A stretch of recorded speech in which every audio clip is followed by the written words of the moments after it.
वंदे Bharat news Bihar Sharif Nalanda से Rimendra Kumar. Bihar Sharif Nalanda, the 3rd of May 2025 संविधान विरोधी वक्फ संशोधन कानून को वापस लेना होगा। सुरेंद्र राम। राज्यव्यापी कार्यक्रम के तहत बिहार शरीफ में भाकपा माले जिला कार्यालय कमरुद्दीनगंज से एक वक्फ संशोधन कानून के विरोध में मार्च निकाला गया। इस अवसर पर सुरेंद्र राम ने कहा कि पहलगाम में हुआ भयानक आतंकी हमले ने एक बार फिर हमें आतंकवाद की क्रूरता का सामना करने को मजबूर कर दिया है। नेपाल के एक पर्यटक और स्थानीय घोड़ा चालक सहित 26 पर्यटकों की नृशंस हत्या ने दुनिया को स्तब्ध कर दिया है। इस जघन्य अपराध के गुनहगारों को सजा दिलाना जरूरी है। साथ ही यह भी जरूरी है कि उन तमाम चूकों और लापरवाहियों की जवाबदेही तय की जाए, जिनकी वजह से हमलावरों ने बेधड़क लोगों को मार डाला और बिना रोक टोक भाग निकले। जब यूपीए सरकार सत्ता में थी, तब गुजरात के मुख्यमंत्री रहते हुए नरेंद्र मोदी जम्मू कश्मीर में हर आतंकी हमले के लिए तत्कालीन प्रधानमंत्री मनमोहन सिंह से जवाब मांगते थे। एक वीडियो में नरेंद्र मोदी मनमोहन सिंह से पूछते हैं कि आतंकवादी सीमा पार करके लोगों को कैसे मार सकते हैं, जबकि दिल्ली की सत्ता को देश की सीमाओं, धन के प्रवाह, सूचना और संचार पर पूरा नियंत्रण हासिल है। ये वीडियो पिछले एक दशक से लाखों बार देखा जा चुका है। पहलगाम हमला घाटी में पर्यटकों पर इस पैमाने का पहला हमला है। आज वही सवाल और ज्यादा प्रासंगिक हैं, पर प्रधानमंत्री मोदी की चुप्पी उनके ही पुराने सवालों का मजाक उड़ाती सी लगती है, जो कभी गुजरात के मुख्यमंत्री रहते हुए उन्होंने पूछे थे। जम्मू कश्मीर अब एक केंद्र शासित प्रदेश है, जिसका मतलब है कि यहाँ कानून व्यवस्था की पूरी जिम्मेदारी केंद्र सरकार की है। आतंकवाद से निपटने के लिए बनी केंद्रीय कमान की अगुवाई चुने हुए मुख्यमंत्री नहीं, बल्कि केंद्र सरकार द्वारा नियुक्त उपराज्यपाल करते हैं। द 22 of April को पहलगाम में हुए आतंकी हमले से ठीक 2 हफ्ते पहले केंद्रीय गृह मंत्री अमित शाह ने सुरक्षा व्यवस्था की समीक्षा के लिए राज्य का दौरा किया था, लेकिन मुख्यमंत्री उमर अब्दुल्ला को उस बैठक में शामिल नहीं किया गया। बैठक के बाद अमित शाह ने मीडिया को बताया था कि मोदी सरकार ने कश्मीर को आतंकवाद से मुक्त कर दिया है और राज्य में सामान्य स्थिति बहाल कर दी है। आज पहलगाम त्रासदी की सीधी जिम्मेदारी गृह मंत्री अमित शाह, राष्ट्रीय सुरक्षा सलाहकार अजीत डोभाल और उपराज्यपाल मनोज सिन्हा को लेनी चाहिए। न सिर्फ जवाबदेही तय होनी चाहिए, बल्कि जिम्मेदारों को अपने पद भी छोड़ने चाहिए, मगर जिम्मेदारी से पलटना और जवाब देने से इनकार करना मोदी सरकार की पहचान बन चुका है। अब खबरें आ रही हैं कि सरकार को इस आतंकी हमले की संभावना के बारे में पहले से ही खुफिया इनपुट मिल चुके थे। इस बात को और बल तब मिलता है जब ये तथ्य सामने आता है कि प्रधानमंत्री नरेंद्र मोदी की 19 अप्रैल को प्रस्तावित जम्मू कश्मीर यात्रा आखिरी समय में रद्द कर दी गई थी।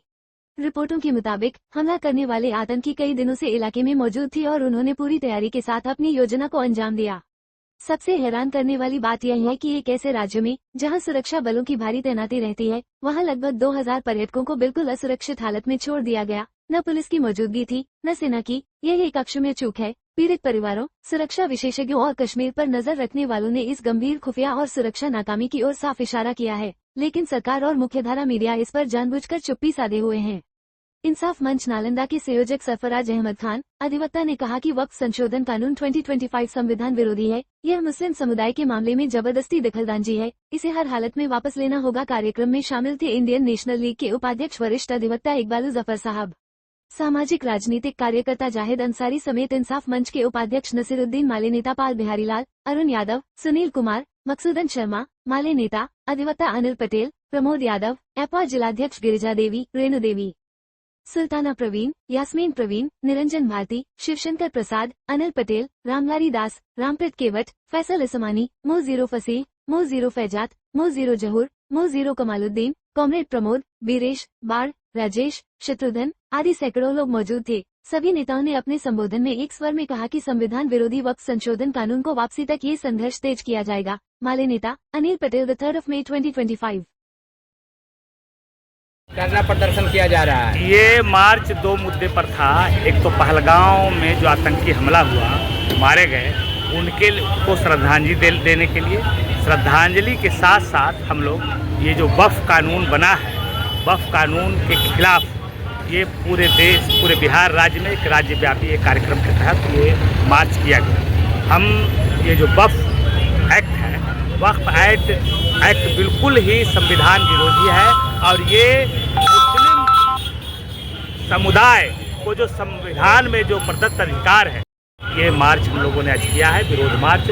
इसमें हम लोगों ने देखा, आपने पहले हम लोगों ने श्रद्धांजलि दिया। उस पर भी सवाल है कि पहलगाम आतंकी हमला, मतलब जहां चप्पे चप्पे पर फोर्स है। अब इसके एक सप्ताह पहले अमित शाह वहां मीटिंग करके बताते हैं कि भाई एकदम पूरी शांति, 370 हटने के बाद कहीं से कहीं कोई अशांति नहीं। और इसके बाद आपने देखा कि 300 किलोमीटर में आतंकी घुसे, 4 आतंकियों ने 1.5 घंटा तक कत्लेआम मचाया और उसके बाद आराम से चले गए, भाग गए, कोई पता नहीं चला। इसका मतलब ये है कि वहाँ उस प्लेस पर जो टूरिस्ट प्लेस है, उस प्लेस पर कोई सुरक्षा नहीं थी, कोई एक भी अदना सिपाही नहीं था। जो यदि हम ठीक है आतंकी हमला होता, काउंटर होता, लेकिन ये पहलगांव की तरह, पुलवामा की तरह पहलगांव में भी ये आतंकी हमला हुआ। और तुर्रा इस पर ये कि जो विरोधी दलों की जो मीटिंग हुई, सर्वदलीय मीटिंग हुई, उसमें मोदी जी नहीं गए और बिहार में वोट मांगने के लिए मोदी जी आ गए। यहाँ से आकर के आंखों में आंसू भर रहे हैं और लोगों को बोल रहे हैं। इसलिए हम लोगों का संदेह गहरा है और इसकी जांच, मुकम्मल जांच होनी चाहिए और इसकी जवाबदेही जो गृह मंत्री को लेना चाहिए और उसको रिजार्वेशन करना चाहिए। बोलिए वकील साहब जी। क्या इस तरह के जो आज कार्यक्रम चला रहे हैं, इसका मुख्य उद्देश्य क्या है? मुख्य उद्देश्य पहला तो यह है कि हम लोग पहलगाम में जो दहशतगर्दी के ज़रिए एक बड़ा सान्हा हुआ, काफ़ी लोग उसमें मारे गए। हम उनको पहले खराज अकीदत पेश करते हैं, तस्लीम करते हैं और उसके बाद जो मुल्क में भर में खास करके मोदी सरकार एक नफ़रत की राजनीति को लेकर के एक वक्फ कानून में छेड़छाड़ किया है और 20-25 जो बनाया गया, उसमें तरमीम किया गया, उसमें जो संशोधन किया गया, हम उसके खिलाफ हैं और उसको वापस मोदी सरकार को लेना चाहिए। और हम नीतीश सरकार से भी कहेंगे कि उसमें उनको पहल करनी चाहिए। और इसी के साथ हम लोग आज इसका मार्च का प्रोग्राम किया है और इंसाफ मंच के ज़रिए और भाकपा माले और एफवा के जरिए किया गया। सरफराज अहमद खान, एडवोकेट। अभी आप समझ लीजिए, टीवी चैनलों पर चल रहा था कि बड़ा होगा, क्या बड़ा होगा, और मोदी सरकार ने एक शिगुफा छोड़ दिया। ढेर सारे जुमलों की तरह एक जुमला ही है जिसमें डेट नहीं है, तिथि नहीं है कि जो जनगणना होगी उसमें जातिगत जनगणना भी होगी। लेकिन जातिगत जनगणना की मांग विरोधी दलों की ओर से, इंडिया गठबंधन की ओर से लंबे समय से किया जा रहा है और इसलिए जातिगत जनगणना यदि होगी तो हम उसका स्वागत करेंगे। क्या आर्थिक जनगणना होनी चाहिए या जातिगत जनगणना होनी चाहिए? लोगों की संख्या का पता चलेगा और जिसकी जितनी हिस्सेदारी, जितनी भागीदारी, उतनी हिस्सेदारी होगी। लेकिन ये अभी मोदी सरकार ने बताया नहीं कि कब उनकी जनगणना होगी और उसके लिए कितना आवंटन उन्होंने किया। बाल बिहारी लाल, बिहार शरीफ प्रभारी भाकपा।